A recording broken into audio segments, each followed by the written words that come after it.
Hey guys, today I will be telling you how to turn a website upside down. So just go to any random website.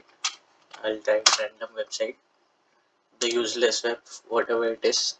Just press F12. You will see the screen.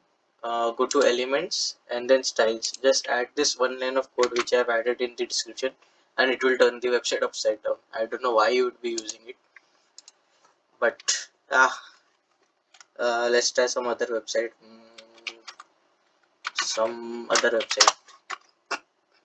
Just go to any random websites and let's try this F12.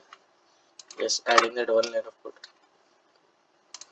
The website only disappeared. Wow. Let's try Wikipedia. F12 elements, added that. Oh, it has turned it upside down completely.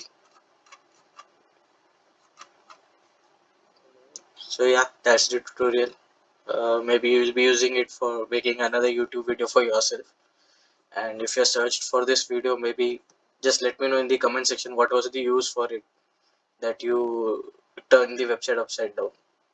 Thanks for watching. Please like, share and subscribe if you like the video.